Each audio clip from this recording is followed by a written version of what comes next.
All right. Today we're going to be talking about the psychology of the sixth house in astrology, giving you the full meaning explained.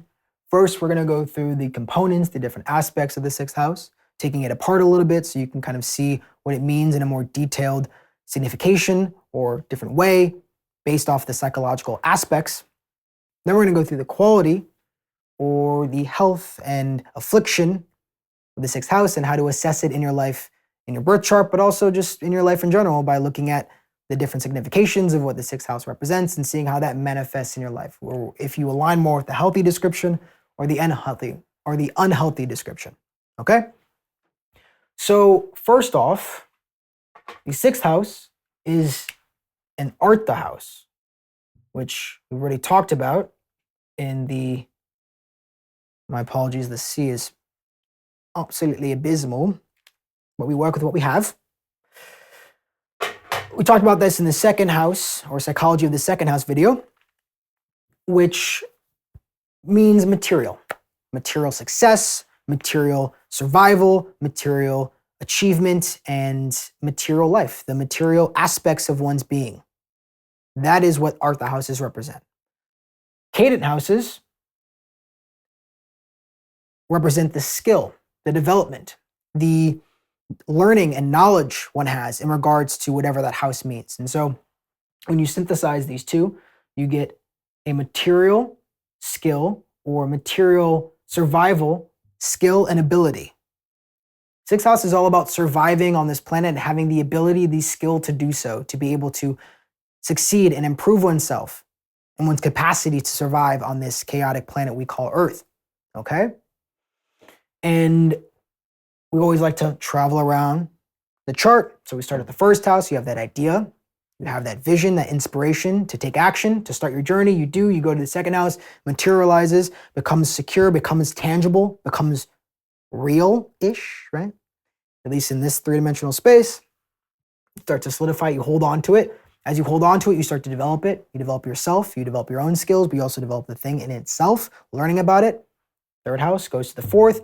You then assess your feelings and emotions and take actions based off how you feel as you start continuing to work with and develop this vision, this purpose, this inspiration, your dharma, the first house.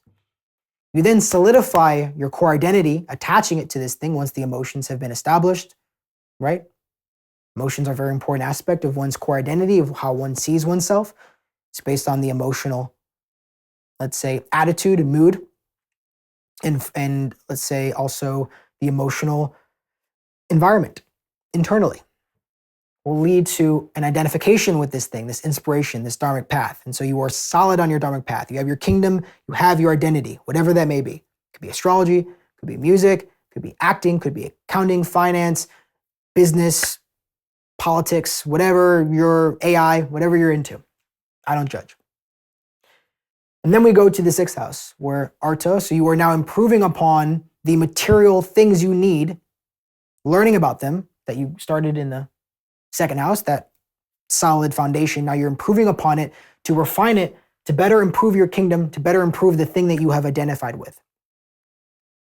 Developing your skills to have material success in a material way, not an intellectual or more refined way, but a material way.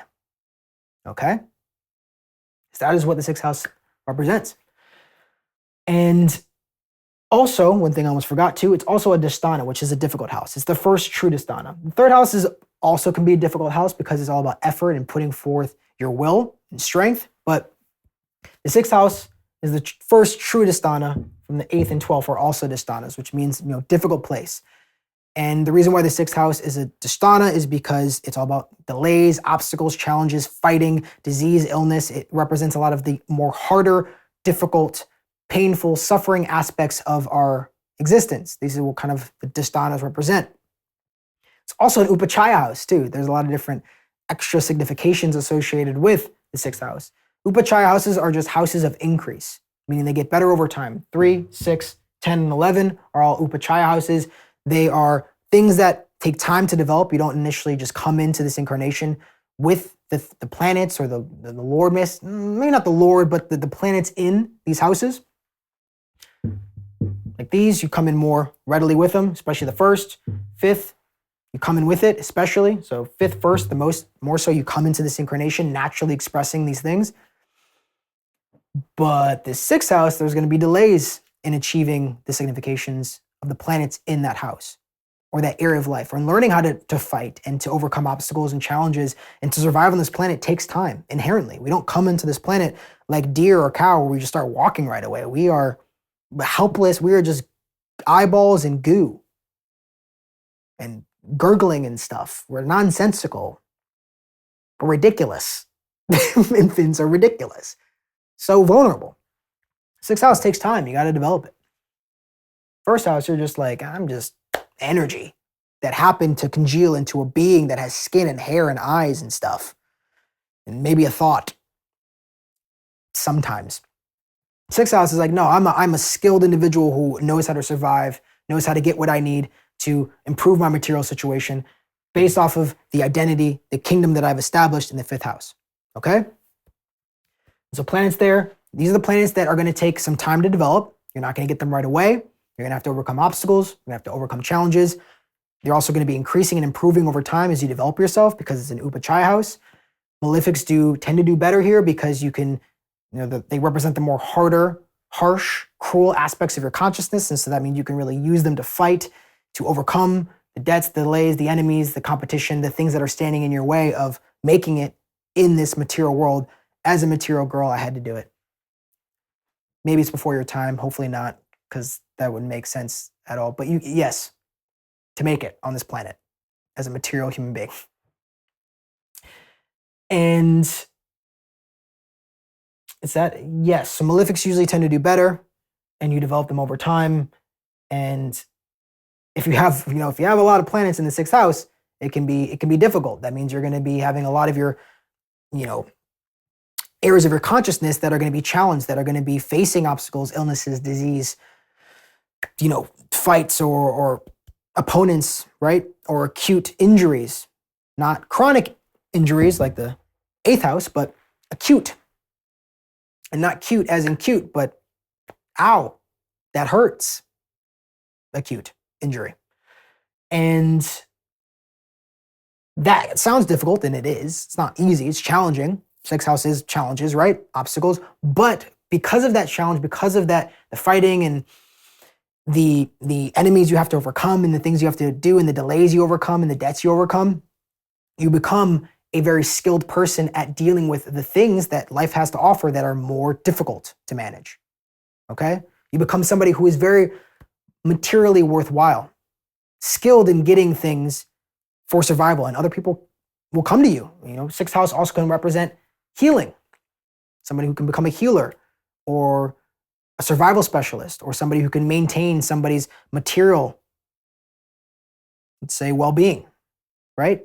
People will appreciate that. So you can become very useful and very much appreciated to other people for these skills you have that apply to material survival. Now, a healthy sixth house is kind of what I just said. Somebody who is knowledgeable about how to overcome challenges, debts, obstacles, enemies. Somebody who is able to develop themselves, self-development themselves. Self-development is the sixth house. And is able to, skilled survival. So survival skills, has survival skills. To really put it simply, has material survival skills. Unhealthy, somebody who might be more injury prone, unable to manage the obstacles in their life, somebody who is more likely to not develop the survival skills or have a lot of difficulty, learning how to make it in this material world. And so if that's you, or if you know somebody, it's about focusing on this aspect and really taking charge, taking initiative to develop one's skills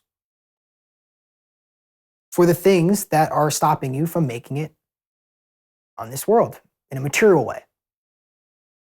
And refining one's skills and improving upon the things that one identifies with strongly.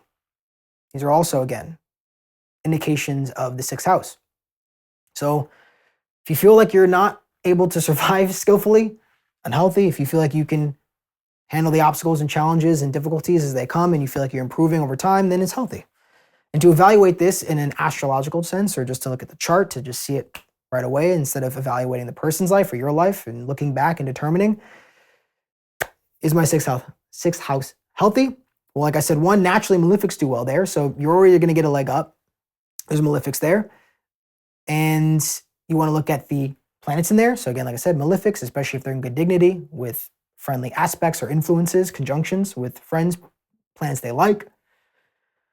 And then you want to look at the Lord as well, right? So the Lord of the sixth house, whatever planet is ruling the sign that is holding the sixth house cusp or is the sixth sign.